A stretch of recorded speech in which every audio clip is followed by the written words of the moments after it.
Semifinal match, Bill O'Neill, your 1 seed, waiting in the wings.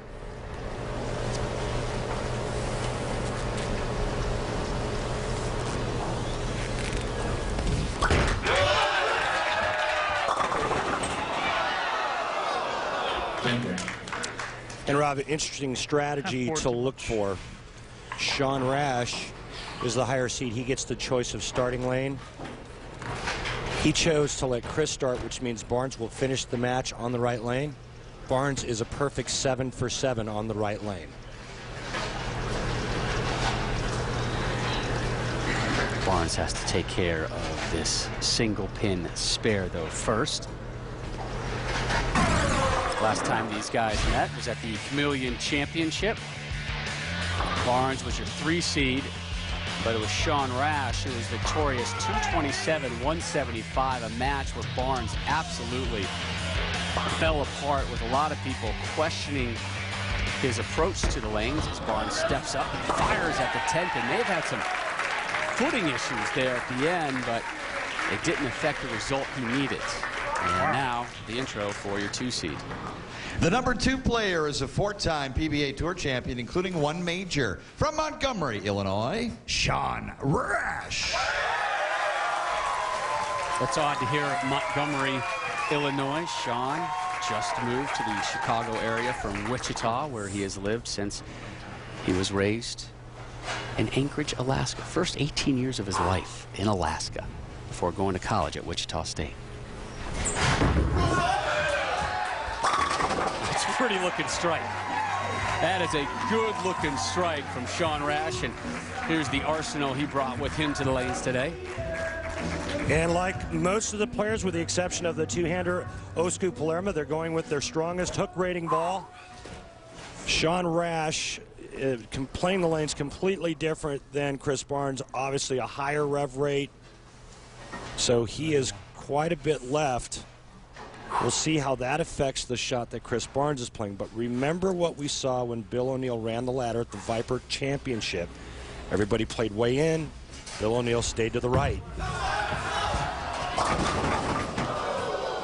Yikes.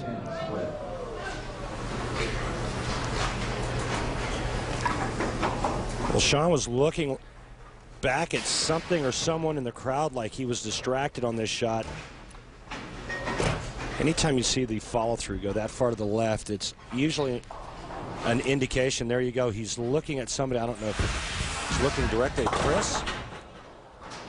Something bothered him. So both Tell people to keep quiet over there. have issues. Yeah, some noise issues for Sean Rash. So Rash with a problem in the second. Barnes, all of a sudden, that spare in the first doesn't look quite so bad. And he just confirmed it was not Chris Barnes, but somebody in the crowd. Thank you, Sean.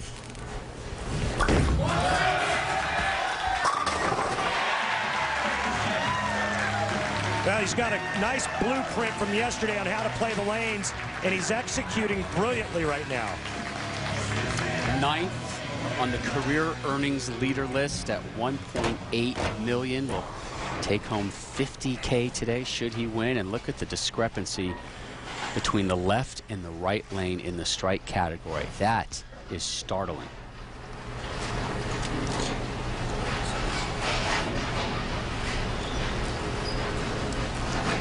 The world beater coming at you.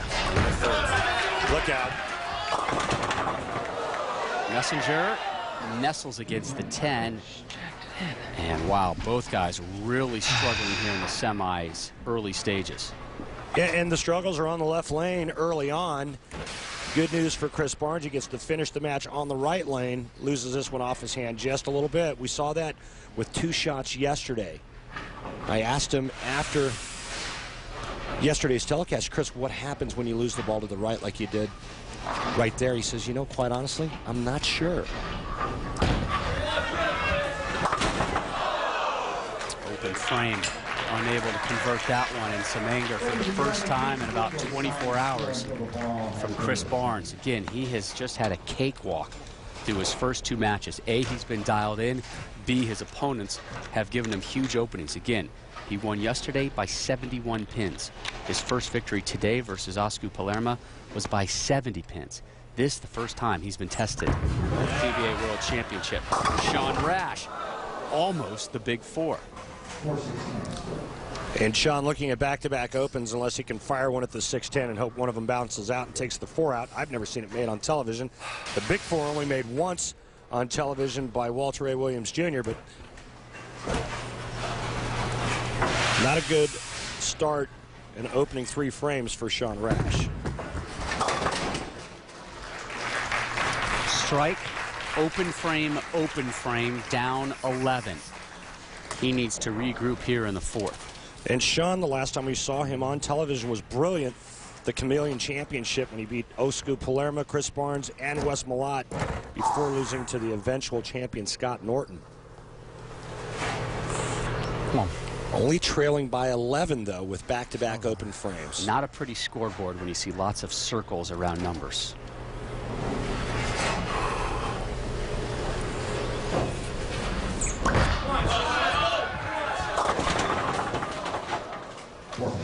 It's been a while since we've seen a strike now. These lanes are doing a number on some of the best in the world. Sean Rash just trying to somehow find a way to get dialed in, trying to get his nerves under control. He's still in this match. Relax, take a deep breath, and get focused.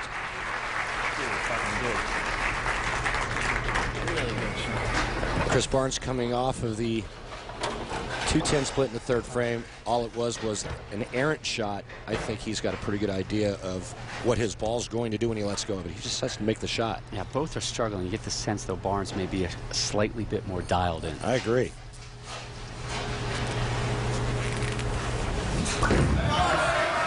It's better. Much better. Much better. Just the 3rd strike of this match for both players, and the 2nd for Barnes.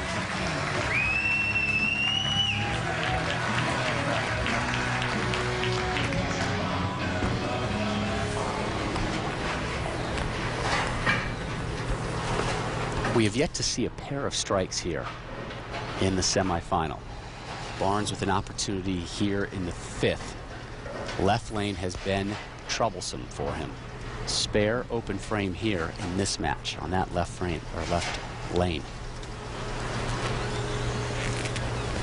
There we go. There we go. Hit.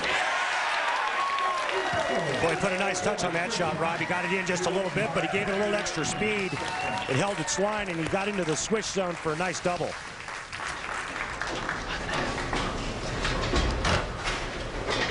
There's an old term used by, I believe, Billy Whaley, the late, great Billy Whaley. Hit him thin and watch him spin. Rash now up in the 5th. He hasn't struck since the 1st. And maybe staring at another open frame.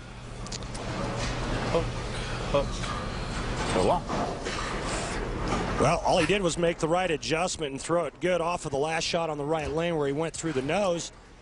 Comes back with a pretty good shot, only to have the ball go light. And as a player, you're just totally confused when this happens. You know, the last shot went through the nose off of a good shot. That's a good shot there. It goes light. Now it's, well, what do I do next? Do I just throw the same ball slower, or do I change equipment? Guns it at the 2. Oh. Great effort to take down the 10, but another open frame for Sean Rash. Take a re-rack. Sean Rash is going to take a re-rack and try to somehow decipher his ball reaction. While we have this break in action, I'll remind you we will be back here in Las Vegas next Saturday. The PBA returns to ABC and in high def. $1 million purse, $250K to the winner, 2:30 Eastern live, including a live performance by Bowling for Soup right there on the edge of the lanes. It's funny, I asked my daughter Savannah, I said, have you ever heard of a band called Bowling for Soup? And her response was probably, it was, yeah.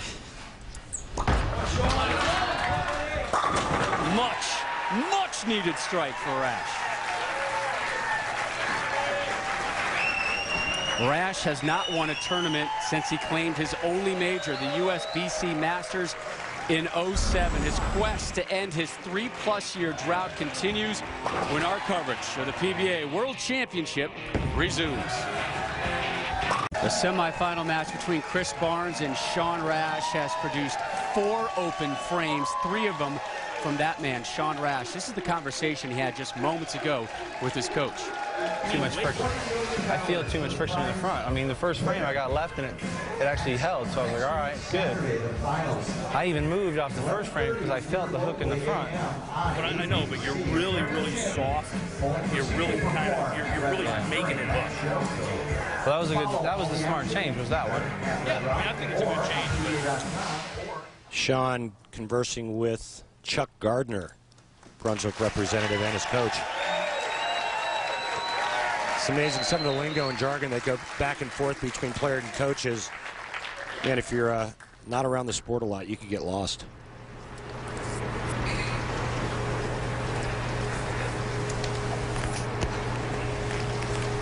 So here is Barnes working on our only pair of strikes we've seen yet here in the semis, trying to string 3 together here to close out the 6th.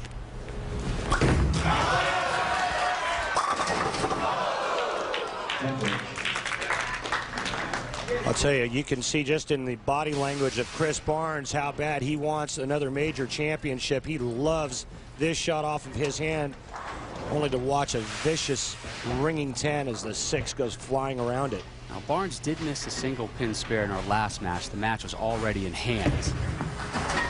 I wasn't trying to play the jinx game. Wow. I just want to remind you that has happened. Osku Palermo missed one in that match as well. So nothing has really been overly easy on the lanes. Again, Barnes, a runaway winner in the last match over Palermo, took that one by 70 pins. This one a little bit tighter. But Sean Rash really kind of handing him right now a berth into the title match versus Bill O'Neill. We begin the 7th.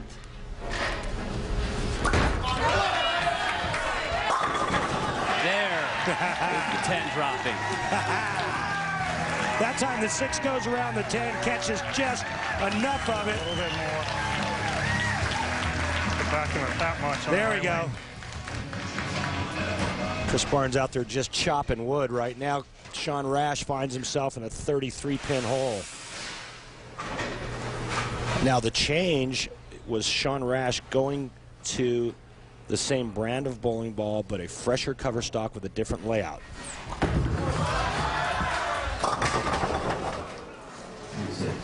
And this one is close to being over. And right now, Rob, the ball reaction that Sean Rash has is known as the under-over reaction.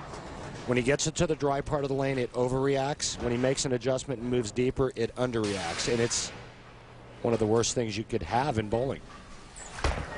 Is there any way to solve the over-under? It's different for the individual and for, depending on the style, the form, it can be different. A lot of times the move would be moving right and going straighter and faster, or it's moving in and just softening up. Sometimes it's a ball change, but it's different for every player. Just saw a nasty montage of the problems that Rash has been battling here. Down 33 as we begin the 8th.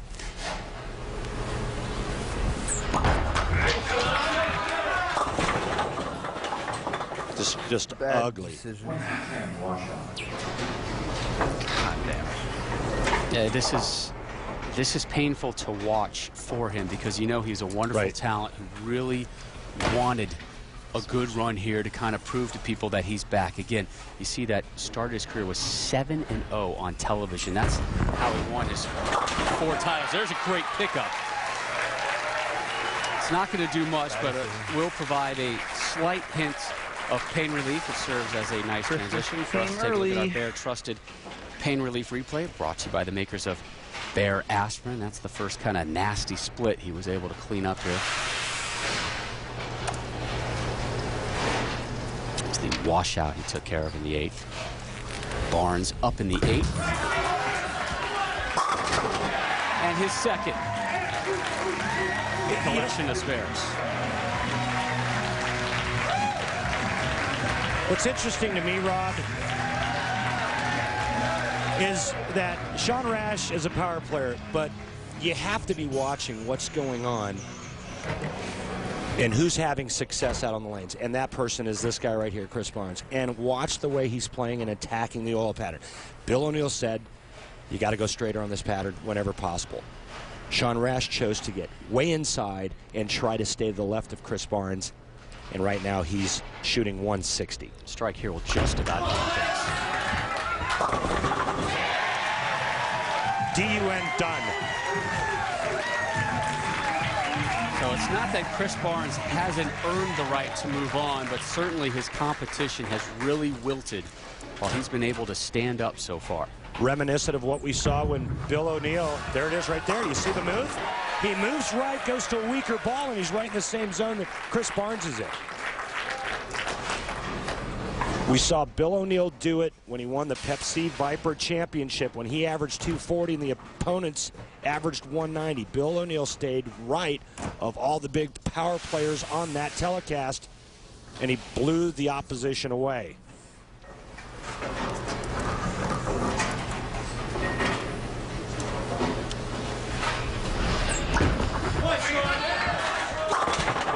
Misses target there.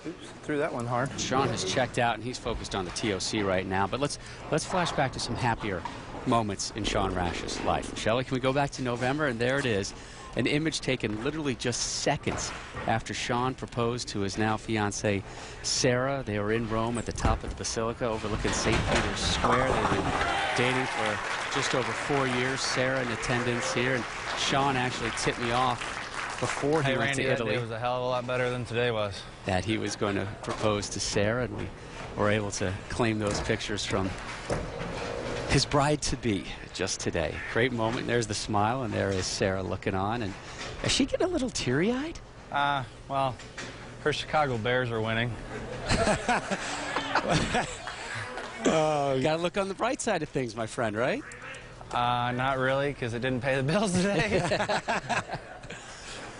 Well, he can pay the bills with the win next Saturday on ABC at the TOC. $250,000 going to the winner. But Chris Barnes moves now just one win away from claiming the Triple Crown. Chris so Rash in the books at 161 and a ball change here for Barnes. Yeah, he's going to test the water with something else to get ready for the title match.